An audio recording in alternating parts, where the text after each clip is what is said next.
Hi friends, welcome to Biology Simplified Tamil. நான் உங்க செந்தில்நாதன். இன்னைக்கு நம்ம endomembrane system or GERL system பார்க்க போறோம்.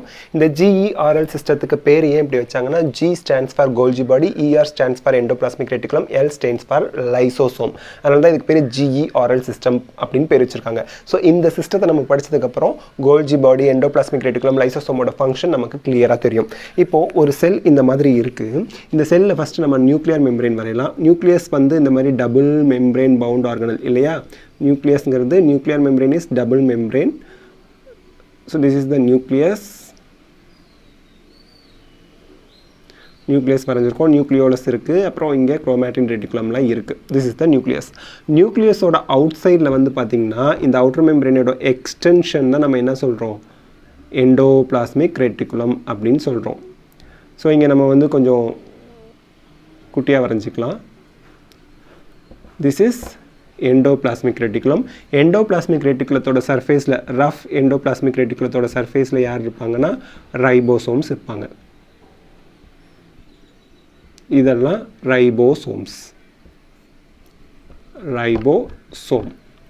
And this is rough endoplasmic reticulum. Okay. இப்போ இந்த rough endoplasmic reticulumல என்னவும் protein synthesis ஆகும். protein synthesis ஆகி small vesicles ஃபார்ம் பண்ணும். இந்த vesiclesக்குள்ள proteins இருக்கு. இது வந்து எண்டோபிளாஸ்மிக் ரெட்டிகுலத்திலேருந்து பிஞ்ச் ஆகி வந்தது. ஓகே, இப்போது இது வந்து யூகேரியோட்டிக் செல்லாக இருக்க பட்சத்தில் இதில் கோல்ஜி அப்பேரட்டஸ் எங்கே இருக்கும், நியூக்ளியஸ்க்கு பக்கத்துலேயே இருக்கும். பெரி நியூக்ளியார் அப்படின்னு படித்தோம் இல்லையா கோல்ஜி அப்பேரட்டஸில். பெரி நியூக்ளியர்னா Golgi apparatus is present near the நியூக்ளியஸ்க்கு பக்கத்தில் இருக்குது. ஸோ இங்கே நம்ம வந்து கோல்ஜி அப்பேரட்டஸை இப்படி வரைஞ்சிக்கலாம். இதெல்லாம் வந்து சிஸ்டர்னே. இந்த சிஸ்டர்னே எல்லாமே இப்படி கனெக்டடாக தான் இருக்கும். ஓகே, இங்கே வந்து வெசிக்கிள்ஸ், ஸ்மால் வெசிக்கிள்ஸ் இருக்குது. இங்கே வந்து வேக்யூல் ஃபார்ம் ஆகி இருக்குது இந்த மாதிரி. இது வந்து கான்வெக்ஸ் சைடு சிஸ் எண்ட் அப்படின்னு சொல்லுவாங்க, ஆர் சிஸ் ஃபேஸ் அப்படின்னு சொல்லுவாங்க. இது வந்து டிரான்ஸ்ஃபேஸ். இது வந்து ஃபார்மேட்டிவ் ஃபேஸ்னு சொல்லுவோம், இன்னொரு பேர் ஃபார்மேட்டிவ் ஃபேஸ். இது வந்து மெச்சூரேஷன் ஃபேஸ் அப்படின்னு சொல்லுவோம், மெச்சூரேஷன் ஃபேஸ். இப்போது டிரான்ஸ்ஃபேஸ் வந்து நியூக்ளியர் மெம்பரேனை பார்த்துருக்கு, சிஸ்ஃபேஸ் வந்து டிரான்ஸ்ஃபேஸ் வந்து பிளாஸ்மா மெம்பரேனை பார்த்துருக்கு, சிஸ்ஃபேஸ் வந்து நியூக்ளியர் மெம்பரேனை பார்த்துருக்கோம். இதெல்லாம் கொஸ்டினில் கேட்கலாம், ஞாபகம் வச்சுங்க. ஸோ இப்போ இந்த செல்லுக்கு நம்ம வந்து செல் மெம்பரேன் இப்படி வரைஞ்சிடலாம். செல் மெம்பரேன் இந்த மாதிரி இருக்குது. இப்போ இந்த செல்லுக்குள்ளே என்ன நடக்குது அப்படின்னு பார்க்கலாம். எண்டோபிளாஸ்மிக் ரெட்டிகுலத்துலேருந்து ப்ரோட்டீன் சிந்தசிஸ் ஆகி வெசிக்கிள்ஸ் வந்துருச்சு. This is vesicle with raw proteins. இந்த ரா ப்ரோட்டீன்னா இன்னும் அது வந்து ப்ராசஸ் ஆகாத ஒரு ப்ரோட்டீன். இந்த வெசிக்கிள் வந்து இந்த இடத்துக்கு அப்படியே மூவ் ஆகி வந்து இந்த வெசிக்கிள் இந்த மெம்பரேனோட மிக்ஸ் ஆகி இந்த ப்ரோட்டீனை இந்த மெம்பரேனுக்குள்ளே அனுப்பிடும். அதாவது சிஸ் ஃபேஸ், ஃபார்மேட்டிவ் ஃபேஸ் வழியாக கோல்ஜி அப்பேரட்டஸில் வந்து இந்த வெசிக்கிள் மிக்ஸ் ஆகி வெசிக்கிளில் இருக்க ப்ரோட்டீன்லாம் கோல்ஜி அப்பேரட்டஸ்க்கு போயிடுச்சு. இப்போ கோல்ஜி அப்பேரட்டஸ்க்குள்ள ப்ரோட்டீன் போயிடுச்சதுக்கப்புறம் கோல்ஜி அப்பேரட்டஸோட ஃபங்க்ஷன் என்ன, ப்ராசஸிங் அண்ட் பேக்கேஜிங். இவங்க தான் டைரக்டர் ஆஃப் த செல் அப்படிம்பாங்க. ஏன்னா எந்த ஒரு ப்ரோட்டீன் எப்படி ப்ராசஸ் ஆகணும், கன்வெர்ட் ஆகிறது, மெச்சுரேஷன் ஆகுறதும்பாங்க. ப்ரோட்டீன் ரா மெட்டீரியலாக இருந்து அது வந்து மெச்சுரேஷன் ஆகுது, ப்ராசஸிங் ஆகுது. ப்ராசஸிங் ஆனதுக்கப்புறம் தேவைக்கு தகுந்த மாதிரி அதை பேக் பண்ணி எந்த இடத்துக்கு அனுப்பணுமோ அந்த இடத்துக்கு டிரான்ஸ்போர்ட் பண்ணுறது தான் இந்த கோல்ஜி பாடிஸோட ஃபங்க்ஷன். இப்போ ப்ராசஸிங் முடிஞ்சு இந்த டிரான்ஸ்ஃபேஸ் வழியாக இது மெச்சூர் ஆகி இந்த ப்ரோட்டீன் வேக்யூல் ஆர் வெசிக்கிளாக வெளியே வந்தாச்சு. இதை வந்து நம்ம பிரைமரி லைசோசோம் அப்படிம்போம். பிரைமரி லைசோசோமில் ஹைட்ரோலைட்டிக் என்சைம் இருக்கும். அந்த ஹைட்ரோலைட்டிக் என்சைம் இன்ஆக்டிவாக இருக்கும். So primary lysosome is inactive hydrolytic என்சைமோட இருக்குது. இப்போ இது ஓகே. இப்போது இந்த பிளான்ட்டோட செல் மெம்பரேன் ஆர் அனிமலோட செல் மெம்பரேன் இருக்குன்னு வச்சுக்கோங்க. இந்த செல் மெம்பரேனுக்கு வெளியில் ஃபுட் வேக்யூல் இந்த மாதிரி ஃபுட் மெட்டீரியல்ஸ் இப்படி வருது. இந்த ஃபுட் மெட்டீரியல்ஸை என்கல்ஃப் பண்ணுற மாதிரி இந்த இடத்துல இப்படி ஒரு ஸ்ட்ரக்சரை இது ஃபார்ம் பண்ணும். செல் மெம்பரேன் வந்து உள்ள நோக்கி ஒரு குழியை ஃபார்ம் பண்ணும். இதில் வந்து இந்த ஃபுட் மெட்டீரியல் பைண்ட் ஆகிக்கும் இப்படி. இப்போ ஃபுட் மெட்டீரியல் பைண்ட் ஆனதுக்கப்புறம் இந்த மெம்பரேன் என்கல்ஃப் பண்ணிச்சுலே இந்த மெம்பரேன் அப்படியே பிஞ்ச் பண்ணி இப்படி உள் நோக்கி வந்துடும். ஸோ ஃபுட் மெட்டீரியலோட இருக்கக்கூடிய வெசிக்கல்ஸ் உள்ளே வந்துருச்சு. இது வந்து ஃபுட் வேக்யூல் அப்படின்னு சொல்லுவோம். இப்போது இந்த ஃபுட்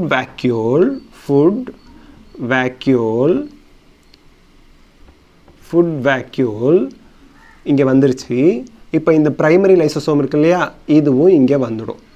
பிரைமரி லைசோசோமும் this is food vacuole, this is primary lysosome.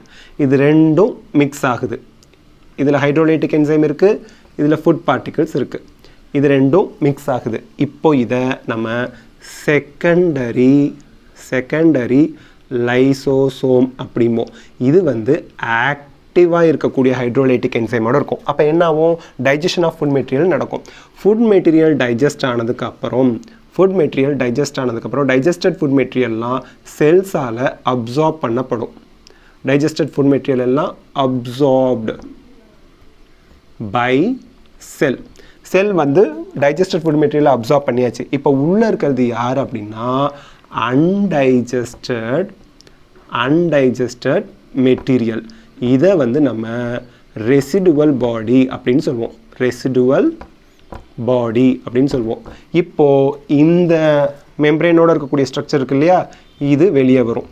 இங்கே வந்து செல் மெம்ப்ரேனோட இப்படி பைண்ட் ஆகி ஃபுட் மெட்டீரியல்ஸை, அதாவது அன்டைஜஸ்டட் மெட்டீரியல்ஸை வெளியே அனுப்பிட்டு இந்த மெம்ப்ரெயின் அப்படியே இதோட பிளாஸ்மா மெம்ப்ரெயினோட கலந்துரும், கம்பைன்ட் ஆகிடும்.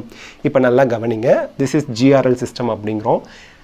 ஃபேகோசைட்டோசிஸ் ஆர் ஃபுட் மெட்டீரியல் வந்து உள்ளே வரும்போது இதை வந்து நம்ம ஃபுட் வேக்யூவில் ஃபேகோசோம்ஸ் அப்படின்னு சொல்லுவோம். ஃபேகோசோம் அப்படிம்போம். ஃபேகோசோம் ஃபார்ம் ஆகும்போது அதுக்கு மெம்ப்ரெயினை கொடுத்தது யார்? Plasma membrane. இப்போது கண்டினியூஸாக இந்த ஃபேகோசோம் ஃபார்ம் ஆகும்போது பிளாஸ்மா மெம்ப்ரெயினோட ஒரு குறிப்பிட்ட அளவு பிஞ்சாய் உள்ளே வந்துக்கிட்டே இருந்ததுன்னா பிளாஸ்மா மெம்ப்ரெயின் சுருங்கிக்கிட்டே வரும். ஆனால் நல்லா கவனிங்க, இப்போது ஃபேகோசோம் ஃபார்ம் ஆகிருக்கு. சாலிட் ஃபுட்டாக இருந்தால் ஃபேகோசோம்போ, லிக்விட் ஃபுட்டாக இருந்தால் பைனோசோம், பைனோசோம் அப்படிமோ. இப்போ ஃபேகோசோம் ஃபார்ம் ஆகிருக்கு. இந்த ஃபேகோசோமோட பிரைமரி லைசோசோம் கம்பைன் ஆனதுக்கப்புறம் நம்ம செகண்டரி லைசோசோம் வருது. ஆக்டிவ் ஹைட்ரோலைட்டிக் என்சைம் வந்து அதை டைஜஸ்ட் பண்ணுது. டைஜஸ்ட் பண்ணதுக்கப்புறம் அதே மெம்ப்ரெயின் தான் திருப்பியும் வந்து அந்த பிளாஸ்மா மெம்ப்ரெயினோட கலந்து வேஸ்ட் மெட்டீரியலை மட்டும் வெளியே அனுப்பிட்டு அந்த பிளாஸ்மா மெம்ப்ரெயின் பிஞ்சாகி வந்துச்சு இல்லையா, அது திருப்பி பிளாஸ்மா மெம்ப்ரெயினோடையே போய் பைண்ட் ஆகிடுச்சு. அப்போ பிளாஸ்மா மெம்ப்ரெயினோட லாஸ்டான இழந்து போன அதே அளவு திருப்பியும் கெயின் ஆகிடுச்சு, திருப்பி அதுக்கு கிடச்சிடுச்சு. அப்போ பிளாஸ்மா மெம்ப்ரெயினோட சைஸ் அளவு வந்து மெயின்டைன் ஆகிக்கிட்டே இருக்கும் இந்த ஜிஇஆர்எல் சிஸ்டம் மூலியமாக. அதுக்கு இந்த ஜிஆர்எல் சிஸ்டம் மிகப்பெரிய பங்கு வகிக்குது. இப்போது கரெக்டாக கடகடன்னு பார்த்தலாம், எண்டோபிளாஸ்மிக் ரெட்டிகுலத்திலேருந்து ப்ரோட்டீன் சிந்தசிஸ் ஆகி ரா ப்ரோட்டீன் இங்கே வந்துச்சு. இந்த ரா ப்ரோட்டீனோட இருக்கக்கூடிய வெசிக்கல் வந்து cis face of the Golgi apparatus வழியாக என்ட்ரானிச்சு. உள்ளே போய் ப்ரோட்டீன் எல்லாம் உள்ளே டெலிவர் பண்ணிச்சு. ப்ரோட்டீன் ப்ராசஸிங் பேக்கேஜிங் நடந்து பிரைமரி லைசோசோமாக வந்துச்சு. பிரைமரி லைசோசோம் வெசிக்கிள் தான். அங்கே வந்து இன்ஆக்டிவ் ஹைட்ரோலைட்டிக் என்சைம் இருக்குது. அது இப்போது ஃபேகோசைட்டோசிஸ் மூலியமாக ஃபேகோசோம் உள்ளே வந்திருக்கு ஃபுட் வேக்யூல் செல்லுக்குள்ளே. அந்த செல்லுக்குள்ளே வந்த ஃபேகோசோம் ப்ளஸ் பிரைமரி லைசோசோம் சேர்ந்து வரும்போது நமக்கு செகண்டரி லைசோசோம் வருது. அப்போது செகண்டரி லைசோசோமில் இருக்கக்கூடிய இன்ஆக்டிவேட்டட் ஹைட்ரோலைட்டிக் என்சைம்லாம் ஆக்டிவேட் ஆகிடுது. தென் ஃபுட் டைஜஸ்ட் ஆனதுக்கப்புறம் டைஜஸ்ட் பண்ண ஃபுட்டை செல் அப்சார்ப் பண்ணிக்குது. அன்டைஜஸ்டட் மெட்டீரியலோட இருக்கிறது ரெசிடுவல் பாடிங்கிறோம். அந்த ரெசிடுவல் பாடி வந்து செல் மெம்ப்ரெயினோட போய் பைண்ட் ஆகி வேஸ்ட் மெட்டீரியலை அனுப்பிடுது. உள்ளே வந்த மெம்ப்ரெயின் செல் மெம்ப்ரெயின்லேயே திருப்பி ரிட்டர்ன் ஆகி அந்த செல் மெம்ப்ரெயின் பிளாஸ்மா மெம்ப்ரெயினோட அளவை மெயின்டைன் பண்ணுது. This is GERL system. அதை இங்கே நம்ம பார்த்துருக்கோம். Protein synthesized in rough endoplasmic reticulum, vesicles formed. அந்த வெசிக்கிள் வந்து சிஸ் ஃபேஸ் வழியாக கோல்ஜி அப்பேரட்டஸில் ஃபார்மேட்டிவ் ஃபேஸ் வழியாக என்ட்ரு ஆகுது. அங்கே ப்ராசஸிங் அண்ட் பேக்கேஜிங் நடந்து வெசிக்கிள்ஸ் ரிலீஸ்டு ஃப்ரம் டிரான்ஸ்ஃபேஸ் அந்த மெச்சுரேஷன் ஃபேஸ் வழியாக. இதில் வெசிக்கிளும் ஹைட்ரோலைட்டிக் என்சைமும் இருக்கிறத இதை நம்ம பிரைமரி லைசோசோம் அப்படிம்போம். Which is inactive. Primary lysosome is inactive. அது ஃபுட் வேக்யூலோட லைசோசோம் கம்பைன் ஆகும்போது, பிரைமரி லைசோசோம் கம்பைன் ஆகும்போது அது செகண்டரி லைசோசோமாக மாறுது. இங்கே இருக்கக்கூடிய ஹைட்ரோலைட்டிக் என்சைம் வந்து ஆக்டிவ் ஆகிடுது. ஆக்டிவ் ஆகிறதுனால டைஜஷன் நடந்து அந்த டைஜஸ்டட் ஃபுட் மெட்டீரியல் அப்சார்ப் ஆகுது. அதுக்கப்புறம் tertiary lysosome or residual body வருது. அந்த ரெசிடுவல் பாடி வந்து திருப்பியும் வேஸ்ட் மெட்டீரியலை வெளியே அனுப்பிட்டு உள்ளே வந்த பிளாஸ்மா மெம்ப்ரெயினோட அளவை திருப்பியும் பிளாஸ்மா மெம்ப்ரெயின்லேயே கொண்டு போய் பைண்ட் பண்ண வச்சு பிளாஸ்மா மெம்ப்ரெயினோட சைஸை மெயின்டைன் பண்ண ஹெல்ப் பண்ணுது. This is GERL system. இந்த வீடியோ உங்களுக்கு ஹெல்ப்ஃபுல்லாக இருந்தால் லைக், ஷேர், கமெண்ட் பண்ணுங்கள். பயாலஜி சிம்பிளிஃபைட் தமிழுக்கு சப்ஸ்கிரைப் பண்ணுங்கள். தேங்க்யூ.